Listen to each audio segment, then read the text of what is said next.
What's up, guys? Winter Kills here, bringing you another post-commentary duel video. So today we got Infernoids versus Performge. Performer Pals, more commonly known as Pepe, as most people are calling it now. It's going to be pretty much one of the best decks of the upcoming format, if not the best. So I will open up with the reasoning. He's going to call one, and that'll pretty much end my probably best first turn play right there. That's the one thing I hate, is they call that number, and then that's the first card you turn over, and then it's just a huge waste of everything ever. So I'll summon Truly a Pass. He's gonna open up with Luster, Pendulum, and Plushfire. He's gonna pop Plushfire with Luster, Pendulum, special summoning a Damage Juggler and adding a Plushfire to his hand. He's gonna activate Magical Abductor in the other scale. Basically has a unique effect. Every time a spell card is activated, you put a counter on it, and then you move 3 to add a Pendulum card from deck to hand. So it's not that bad. He's going to Pendulum out 3, special summon Gigabyte, detach from King of the Feral Imps, add a Reptile to his hand. He's going to add another Gigabyte, I believe, and then he's going to end up banishing the Damage Juggler to search a Performge card. And that's the thing about King of Feral Imps in this deck. It's basically a free rank 4 in the instance that you're going to get 2 searches off it, and those 2 cards that you search can special summon themselves instantly. So we'll normal summon the Trick Clown and special summon a second Gigabyte, overlaying into I think a second King of Feral Imps, as you'll see here in a moment. Definitely have a lot of rank 4 power with this deck. However, I would say it's more than just a rank 4 toolbox at this point, especially since they have access to Ignister and Magister. Or no, Magister is an Ixie, so I guess it doesn't really matter. But they have access to some pretty powerful synchro plays, such as Ignister. It's one of their pretty much win conditions as of now. And we haven't even got the structure deck yet, and Bosch has not yet been released. So this deck has so much more potential. I'll open up double Void Imagination, so not too strong of a hand, but it'll end up coming in good use here.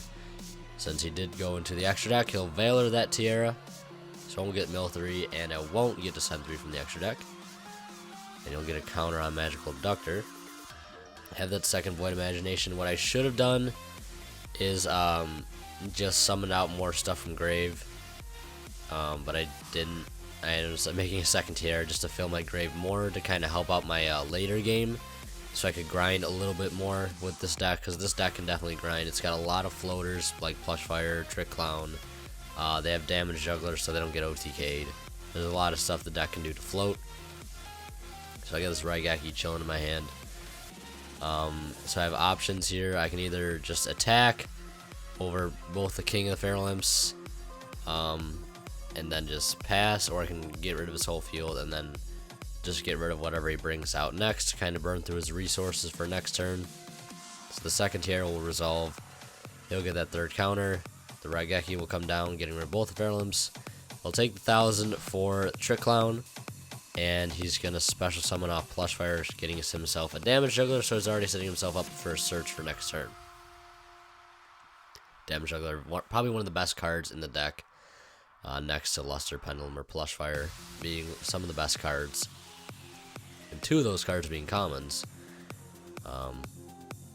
I guess it could be worse, right? Instead of them being like $50 secret rares or ultra rares, or however you want to put it.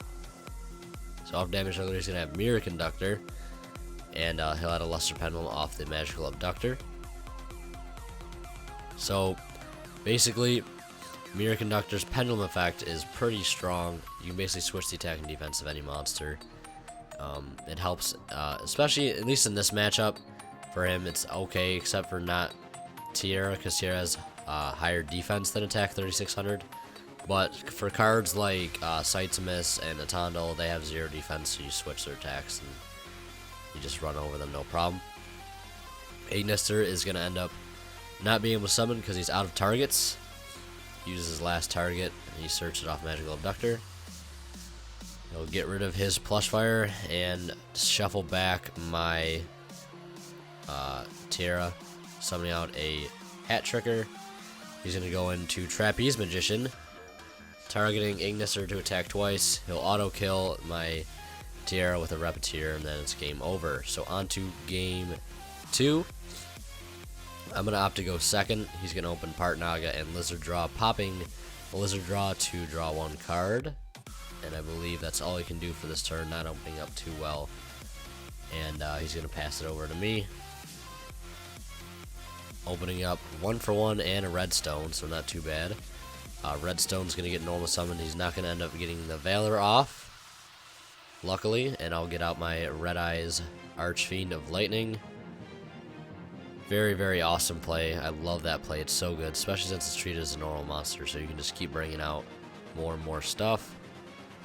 Helps for OTKs a lot. I don't know how many OTKs I've done with this deck that involves that Red Eyes card. It's so helpful.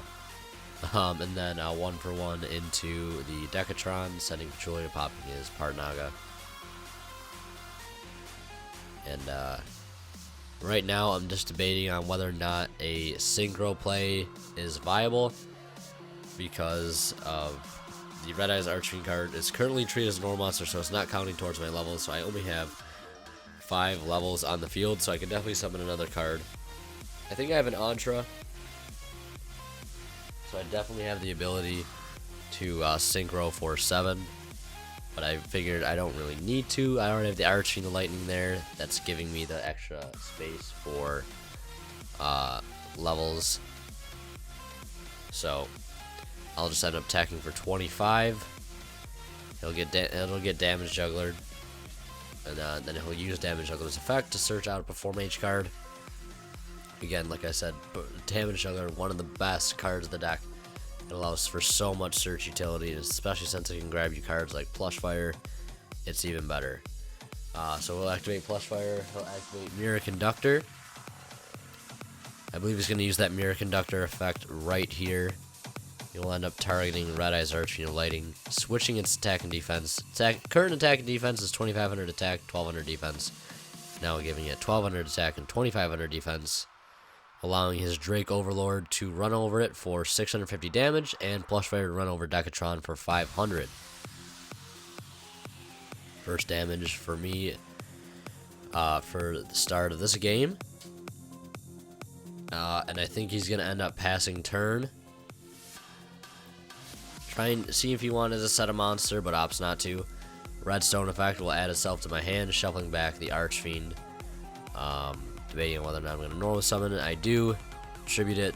Special out the Red Eyes Archfiend again. Now I have that 2500 normal monster on my field, allowing me to do lots of cool plays. Another reason why I love that engine. I'll summon out Antra. I believe I bounced the Plushfire back to his hand. Just so I don't have to worry about attacking into it and him getting the effect off of it. I figure I'd rather just get rid of it this turn. Leave it be. And not have him get any pluses. So I'll bounce that back to his hand. I got this Raigeki in my hand. I'm debating, do I just Raigeki the 1 Overlord and poke for 25 direct? I opt not to. I'll just attack over for a very small amount of damage. Ends up being, I think, 650. Yeah, not too much. Then I'll pass it over to him. Not be able to make any more follow-up plays. He'll pendulum out 2. Drake Overlord and the Plushfire.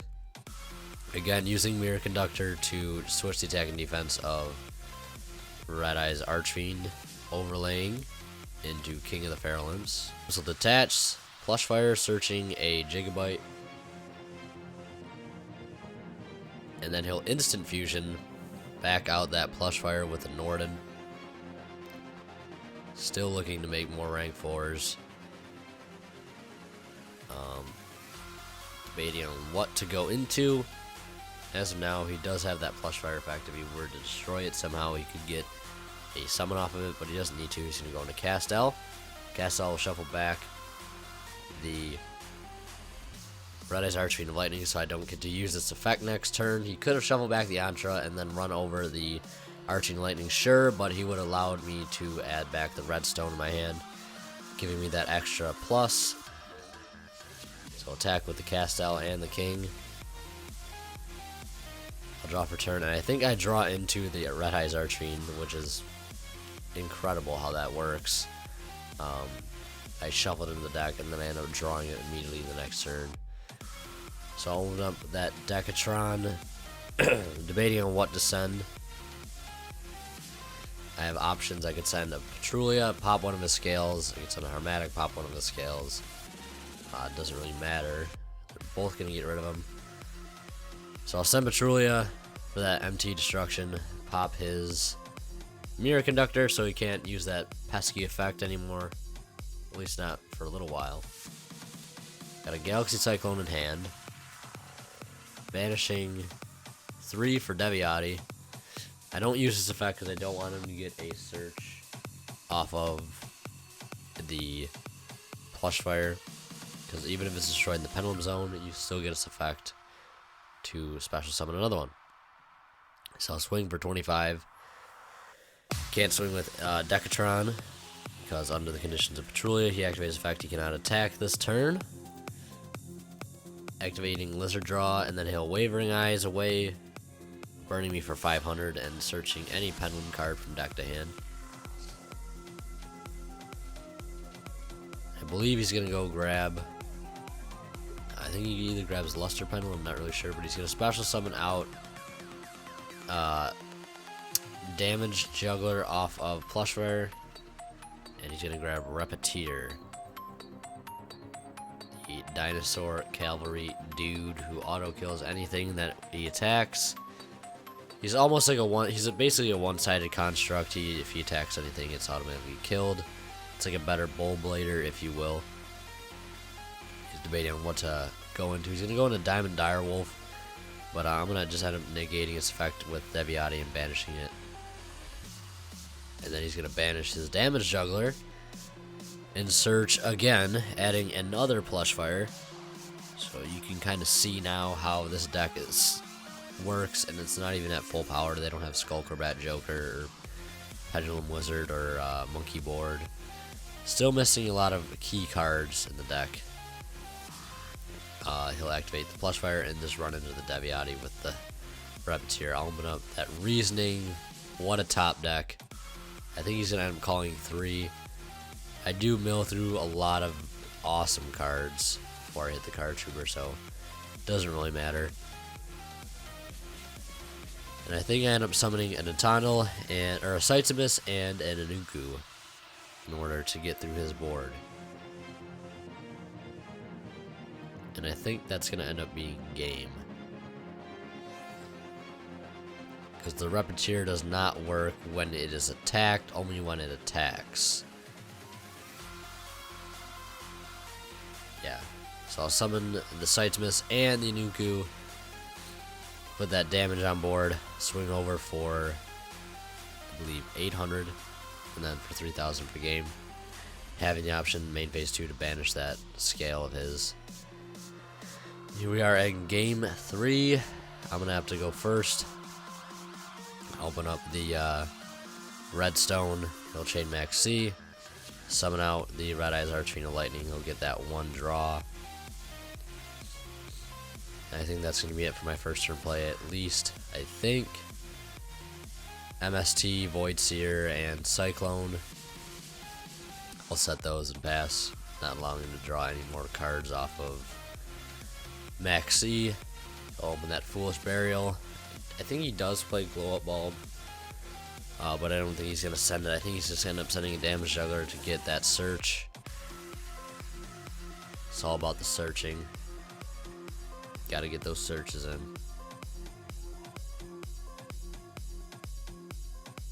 And then he'll add Plush Fire. Normally summoning Zephyros. And special summoning Hat Trigger. And Nefarious Archfiend Eater Nefariousness. It basically has the same effect of Gigabyte. If you control a spellcaster, you can special summon it. He'll detach from the King of Feral Imps, adding a Reptile.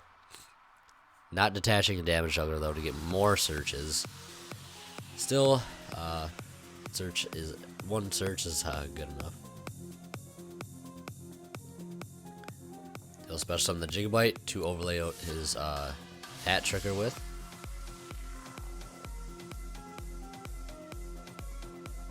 debating on what to go into next. He could go and do another King of Feral Imps, but he still can't get over the Red Eyes Archfiend, but he'll just cast out away. Very good spot removal. Again, not allowing me to be able to get the recycle effect of Redstone with the Castel. Very good play. And I think he's going to hit me for 43. And I'm going to shuffle pretty good there, so I don't end up drawing into it next turn. Got to set MST and Voids here, so I'm not doing too much. I'll MST the Imperial Iron Wall. That we did side, so he ended up siding Imperial Iron Wall. I sided in 3 MST, I think, and maybe Mind Crush or 2. Summon out Hermatic, pop the King, so he can't get another search off and pass. In a tight spot here, not able to do much. He's going to rip an Instant Fusion. Summon out Norden. He's going to go to grab, I think he's going to target the Hat Trigger. I'll just banish it with Harmatic so he doesn't get the summon. And obviously Norden can't attack, so for now I'm free from losing, but he's going to end up normal summoning Flush Fire and just going into another rank 4. And obviously I can't do anything about it with the set Voids here, so that's going to be a game. He'll make Dweller, which doesn't really matter because Dweller doesn't stop Infernoid summons.